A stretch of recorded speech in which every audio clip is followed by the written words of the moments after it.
सब के जलील और बाबरकत नाम में आप सबका सलामती हूँ। इससे पहले कि मैं कुछ वर्ड्स आपसे पूछूं, मुझे उन बच्चों के लिए कुछ अल्फाज बोलने हैं जिनकी वजह से हम यहाँ पर बैठे हैं। जो मैनेजमेंट में बच्चे हैं, CMW के, LHV के, जेनेरिक, CNA, इन सबको मेरी तरफ से मुबारकबाद हो कि आपने इतना अच्छा प्रोग्राम सेलिब्रेट किया और आपकी वजह से हम प्रोमिनेंट हुए हैं। जो आप इज्जत दे रहे हैं उसकी वजह से आप सबका शुक्रिया। हम सारे ही आप सबके लिए तालियां बजाएंगे। सो इज्जत ये खुदावन की तरफ से आती है। अगर ये होगा ही घर को ना बनाए तो बनाने वाले की मेहनत अब बेकार है।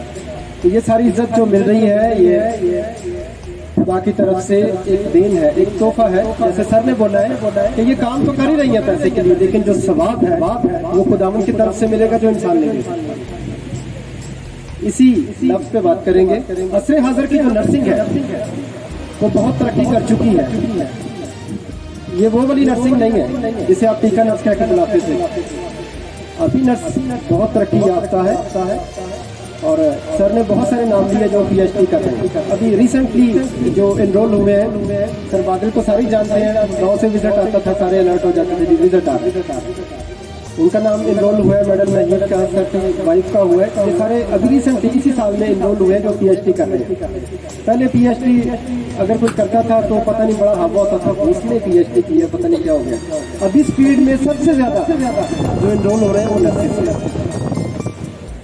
क्योंकि फ्लोरेंस ने जब विक्टोरिया नेहत ने नर्सिंग का जो हम मॉडर्न नर्सिंग के फाउंडर कहते हैं, इसे नर्सिंग से प्रोफेशन में चेंज कर दिया। और ये एक दिन में नहीं हुआ, इसकी एवोल्यूशन जो है वो बिल्कुल कदीम जमाने से मिलती है। सबसे पहला जो हमें हवाला मिलता है एक्सोडस चैप्टर 2 वर्स 2 में, वहाँ 2 नर्सिस, मिडवाइफरी नर्सिस कुछ काम कर रही होती हैं जिससे हजरत मूसा पैदा होता है।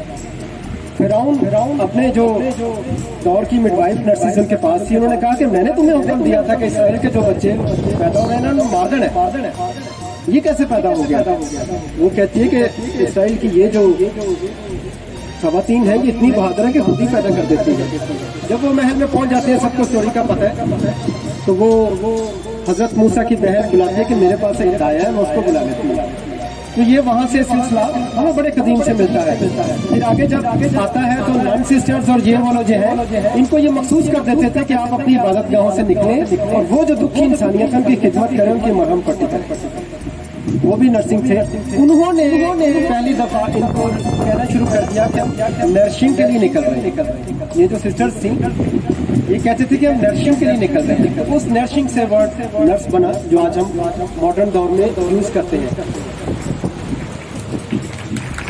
फिर दौर आया, इस्लाम का दौर आया और एक जंग लग गई। हजरत सल्लल्लाहु अलैहि वसल्लम ने रुफायदा बिन इस्लाम को ये जिम्मेदारी दी कि जो जख्मी है इनकी मरहम पट्टी करनी है। उन्होंने बड़ी तंदही से, बड़ी तगदौ से काम किया और उसमें लैक नहीं आया। उस जंग में वो जख्मियों की मरहम पट्टी करती रही। फिर उन्होंने जाना कि मैं अकेली काफी नहीं। अगर आप हदीस का मुताला करते हैं तो कुछ और औरतों को भी शामिल कर लेती हैं अपने साथ, और औरतें शामिल होती हैं तो एक ग्रोह बन जाता है, टीम बन जाती है जो कि नर्सिंग करना शुरू कर देती है। और अगर बाद में आप हिस्ट्री का मुताला करते हैं तो वो शोभा तिब की डिग्री भी लेती है।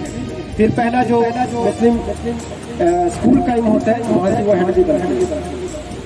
विक्टोरिया नेहत आया, यहाँ फ्लोरेंस जो है इटली के घराने के शाही खानदान से निकलती है और उनके दिल में ये समाता है कि नहीं, कुछ इंसान जो मर रहे हैं, जो जख्मी मर रहे हैं, इनका क्या कसूर है कि इनको छोड़ दिया जाए मरने के लिए। वो जंगलों में जाती है, मरने का भी डर है। रात को लालटेन हाथ में, जो ये आपने बच्ची देखी है मलाइका ऐसा फ्लोरेंस, वो लालटेन हाथ में लेकर जख्मियों को, हाँ वो जो दिखा रहा है बच्चा, वो लालटेन लेकर निकलती है कि जख्मियों को उठाया जाए। वहाँ एक फौजी बैरक उसे मिल जाती है जिसमें वो अपने जमा करना शुरू कर देती है मरीज, और फिर एक रिक्वेस्ट करती है किंग एडवर्ड कॉलेज को कि अगर एक फिजिशियन हफ्ते में एक भी विजिट कर ले तो हमें पता चल जाए हमने मेडिसिन कौन सी सिलेक्ट करनी है। आज तक यही है, वो राउंड करता है, मेडिसिन लिखता है, डॉक्टर चला जाता है और नर्सिस के जो हाथ है वो उसकी केयर करते रहते हैं। अब उसने क्या किया कि ये काफी नहीं है कि मैं सिर्फ जख्मियों की खिदमत करूँ, जिस वजह से हम उसे फाउंडर ऑफ मॉडर्न नर्सिंग कहते हैं। पहले उसने जर्मनी में और फिर पेरिस में कुछ खास डिग्री हासिल की और फिर इसे बोला कि medical is art but nursing is a fine art. इसे इसमें कन्वर्ट कैसे करना है, तो उसने पहला अपना मकाला लिखा जिसका नाम है नोट्स ऑफ नर्सिंग, फिर दूसरा लिखा नोट्स ऑफ नाइटिंगेल। ये मेडिकल आर्ट को वो नर्सिंग आर्ट में कन्वर्ट कर दी गई और आज हम इस स्टेज पर है कि पीएचडी कर रहे हैं। अब ये रिजेंबलिंग देखिए, फायदा बिन इस्लाम ने कुछ औरतों को जमा किया कि मैं अकेली काफी नहीं हूँ, यहाँ भी औरतों को जमा करते हैं कि मैं अकेली काफी नहीं हूँ, तो एक ग्रुप बन जाता है लेडीज।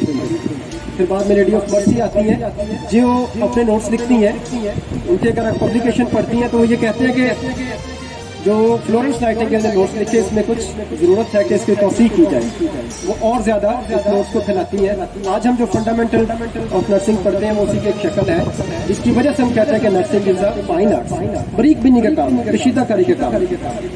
ठीक है, आईवी लगाना कभी नहीं मिलती, कशीदाकारी का काम है ना, बड़ी बरीक बिनी से हम तलाश करते हैं, आईवी नहीं मिलती, एबीजीज करते हैं, फिर कहते हैं सर ने तो छोड़ दिया है लेकिन बुला लो एबीजीज नहीं हो रही, ब्लाइंड मारना है। तो फाइन आर्ट आपको तलाश करना पड़ता है, कशीदाकारी बरीक बिनी का काम। ठीक है, इवन मेरे जब मैं बेड साइड पे था एनास्थेटिस्ट भी बुलाते थे, यार आईवी नहीं मिल रही, बुलाओ ईशान को ऐसे से निकाल के, एनास्थेटिस्ट बुलाते रहे। नर्स की वैल्यू ये है, उसके बगैर जख्मी खिदमत नहीं कर सकते। ये जो कोटेशन लिखी है, ये स्पीच मैं इस कोटेशन की वजह से कर रहा हूँ। ठीक है, हजरत यसुल मसीह के लिए लफ्ज यूज होता है इंग्लिश में क्राइस्ट, उसका मानी है मसीहा। जो भी डॉक्टर इसको कहते हैं, ये डॉक्टर तो मसीहा होता है, डॉक्टर तो मसीहा होता है। केयर किससे वो कर रहा था? लिखा उसने अपने हाथों को मट्टी पे लगाया और से कहा कि जा तू गीला हो जा, तू ठीक हो जा। दूसरा अंदाज है, वो कहते हैं कि उसने अपने हाथ उसकी आंखों पर लगाए ताकि वो सुनाई पाए। उसने मुर्दे के ऊपर अपना हाथ रखा और कहा कि जिंदा, और मुर्दा जिंदा हो गया। नर्सी आदा सेवियर, वो बचाने वाले हाथ जो नर्सिस है, जो रखे जाते हैं। मसीहा तो पर्सनैलिटी का नाम है, बट बचाने वाले जो हाथ है वो नर्सिस है। इसलिए मैंने ये जुमला लिखवाया था, नर्सिस आदा सेवियर। ये मेरा हाइपोथेसिस है, इसे जुबान ज़द-ए-आम हो जाना चाहिए, नर्सिस आदा सेवियर। ठीक है, वो हो गए, उन्होंने आपको अपने आप को लिख दिया क्राइस्ट से मसीहा हम है, बट जो हाथ हील कर रहे हैं, जो वुंड हील कर रहे हैं, जो बिनाई दे रहे हैं, जो ठीक हो रहे हैं लोग, वो हाथ जो है मसीह के हाथ है, और वो है नर्सिस आदा सेवियर। बचाने वाले हाथ जो है वो नर्सिस है। अब क्लैप होनी चाहिए, आप गलत जगह पे क्लैप कर जाते हैं। तो बचाने वाले जो हाथ है वो नर्सिस है। मरने वाले से कौन बड़ा होता है? बचाने वाला। मारने वाले से बचाने वाला बड़ा होता है ना, तो आप बचाने वाले हैं, बड़े। जब पेशेंट क्रश होता है आप ही भाग रहे होते हैं, वो तो दूर से देख रहा होता है। और शायद मैडम को पता होगा या सर हामिद को, जो बेड साइड पे होते हैं ना, जो आराम होते हैं, वो पूछ रहे थे स्टाफ आपने किया क्या? मैं नोट पे ऐसा बड़ी दफा सर किया क्या आपने? मैं नोट में, क्योंकि एक्सपर्ट नहीं होते वो इस काम में, वो अपने काम में एक्सपर्ट है। मैंने डायग्नोज कैसे कर, और एक कोटेशन है, मैंने जब फ्लोरेंस की स्टडी कर रहा था, मैं प्रोफेशनल डेवलपमेंट पढ़ाता हूँ, तो फ्लोरेंस ने एक बड़ा अच्छा जुमला लिखा जो मुझे बहुत पसंद आया, और मैंने सोच के रखा था कि आपके साथ ये शेयर करूंगा। उसने जब जर्मनी से ट्रेनिंग करके आई तो उसने कहा कि मैं नोट्स लिखूंगी नर्सिंग के लिए, क्योंकि मुझे वहाँ डॉक्टर कह रहे थे कि हम डायग्नोस्टिक पॉइंट ऑफ व्यू से पढ़ते हैं, केयर से हमारा कोई ताल्लुक नहीं था।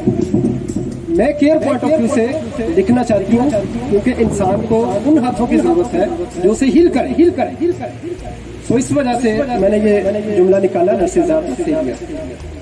सो हम हमारा वो डायग्नोस्टिक पॉइंट ऑफ व्यू से पढ़ते हैं, आप केयर पॉइंट ऑफ व्यू से पढ़ते हैं। सो आप जो सारे टिकटॉकर हैं, मैं देखते रहता हूँ आपके, ठीक है, वो मेरी केयर नहीं करता, उससे मेरी केयर ही नहीं है। तो जो केयर करता है, तकलीफ उसकी याद वही आता है। ठीक है, आप इतने इम्पोर्टेंट है कि केयर आपके साथ जुड़ गया ना। केयर कौन करती है? नर्स करती है। जुड़ गया ना लफ्ज आपके साथ। जहां भी केयर प्रोवाइडर आएगा, नर्स का चेहरा ज़हन में आता है। वो जो नर्सिंग है फीमेल डोमिनेट प्रोफेशन है, ज्यादा शुरू में फीमेल ही थी, लेकिन 1980 का एक रिसर्च थी। अगर आप टेंडेंट्स वो पढ़ते हैं, बड़ा कॉलम है प्रोफेशनल डेवलपमेंट का, हाई नहीं है, पोस्ट आर्मी को मैं पढ़ा रहा था। वहाँ 1980 में एक रिसर्च हुई यूरोप कि आप नर्सिंग को समझते क्या? ये उनका जो मेन था, पब्लिकेशन हुई 1980 में। वहाँ ज्यादातर 80% लोगों का ख्याल ये आया कि nurse is the servant of a doctor. ठीक है, आप मकाला देख के पढ़ सकते हैं, नोट्स में लिखा हुआ है, डाउ का जो पीपीटी है उसमें भी लिखा हुआ है, nurse is the servant of doctor. उसके बाद नर्सिंग में जो तब्दीली आई है, आप देखें कि पलक झपकते हुए ट्रेंड बदल जाता है कि अब हम क्या करेंगे, अब हम क्या करेंगे।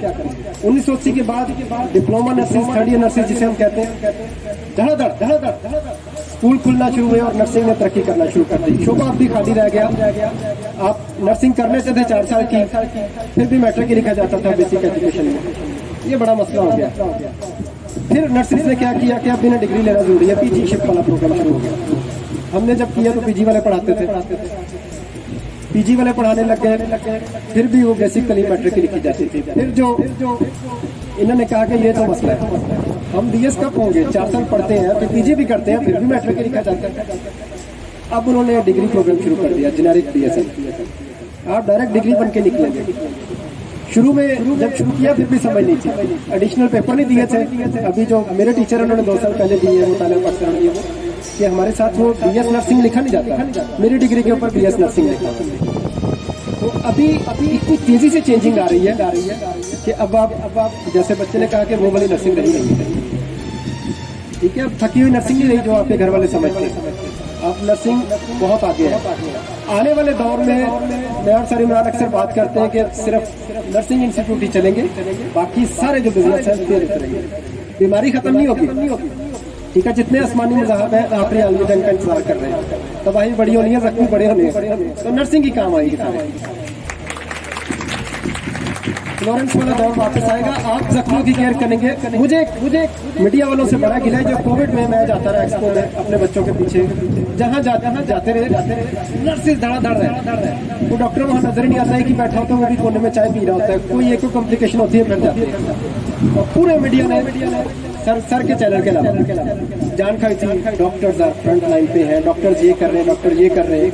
तो जो नर्सिस हजारों की तादाद में वहाँ थे, वो क्या कर रहे थे?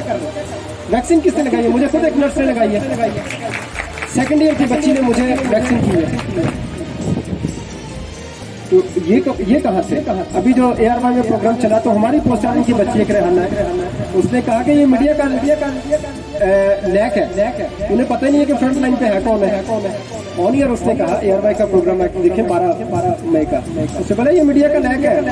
हजारों नर्सिस थे, डॉक्टर था वहाँ एक्सपो में, आप कह रहे हैं फ्रंट लाइन पे वो खड़ा है कि नहीं खड़ा। तो नर्सिस जो है वो फ्रंट लाइन है, ये 2nd लाइन पे है। इनको हफ्ते बाद बुलाते हैं, आगे ग्राउंड कर लो, कुछ करना है कि नहीं करना। तो जो फ्रंट लाइन पे 24 घंटे है, इनको पहले आना चाहिए। तो सेवियर पहले है, मसीहा बाद में। सेवियर को पहले आना चाहिए।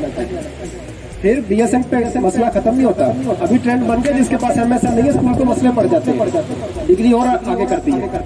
हो सकता है आगे 5 साल में बोले जो PhD करेगा वो प्रिंसिपल बनेगा। तो हम आगे से आगे जाते जा रहे हैं। अब अगर आप मॉडर्न साइट्स पे देखें तो वहाँ उनके फॉर्म पे लिखा होता है पब्लिकेशन आपकी कितनी है, रिसर्च की है कि नहीं, तो पब्लिकेशन लिखी जाती है। मैंने जब पहला इंटरव्यू दिया था लाइफ में, तो मुझे सबसे पहले क्वेश्चन ये हुआ था कितनी पब्लिकेशन है। मैंने कहा एक भी नहीं है। अच्छा रिसर्च की है जी, मैंने इस पे रिसर्च की है, मेरा जो कॉलम है अभी अंडर प्रोसेस है, वो पब्लिकेशन हो रहा है। उन्होंने बोला मेन क्वेश्चन आपका कौन सा है, अगर 2 नंबर किया किसी ने कॉपी पेस्ट किया तो फिर भी आप फंस जाते हैं। तो मैंने बता दिया, मैंने कि मैं मेन मेरा ये है, पीछे 8 ये करते हैं, इतना मेरा डेटा आया था, इतना ये आया था। उन्होंने मुझे डायरेक्ट कॉल की वाइस प्रिंसिपल के लिए कि आपने क्योंकि अभी MSc नहीं किया, रखना आपको ये चाह रहे हैं। खैर मुझे वो स्कूल पसंद नहीं आया, बिल्डिंग भी पसंद आया। खुदावन की मर्जी थी कि मैं यहाँ पे काम करूँ, आपके साथ काम करूँ। तो मैडम के साथ बात हुई तो पसंद आ गया। मैडम का जो विजन है ये सारी स्टोरी वाला है। उन्होंने बोला कि ये बच्चे जो आपने देखी है बाहर प्रॉब्लम हो रही है, मैं चाहती हूँ कि इनका फ्यूचर समझ जाए। सारी बातें इनकी अपनी तरफ है सर, मैं चाहती हूँ मेरे पास एक क्वालिफाइड बंदा आए और इनका फ्यूचर संभाल। ये इमेज टेक करने की जरूरत है। वो जो मैडम का विजन है, जो मैंने आपसे कहा कि वो कहते हैं कि ये डिग्री करके निकला, जो डिग्री वाला होता है उसने आखिर में रिसर्च भी करनी है। एक रिसर्च वाला बंदे का एटीट्यूड ये होता है, ये अब ठीक करें, हमें अपनी इमेज ठीक करने की जरूरत है। ठीक है, आर्ट्स से हमें फाइन आर्ट्स पे निकलना है। और मैंने अक्सर जिक्र करता हूँ अपनी PPT में, अपनी टोनेशन ठीक करने, आपके जो गेस्चर्स हैं, आपके टोनेशन हैं, ये आपकी इमेज बनाएगी कि आपकी पर्सनैलिटी क्या है। आप कितने भी अच्छा काम करते हैं, हमारा एक वार्ड बॉय है वो इतनी बड़ी अच्छी करता है, जब कभी इंग्लिश में उसे बुलाते हैं, इंग्लिश समझते हैं चुपके से उसे बुलाते हैं चिट्ठी कराने के लिए, लेकिन कोई सेंटेंस थोड़ी करता है।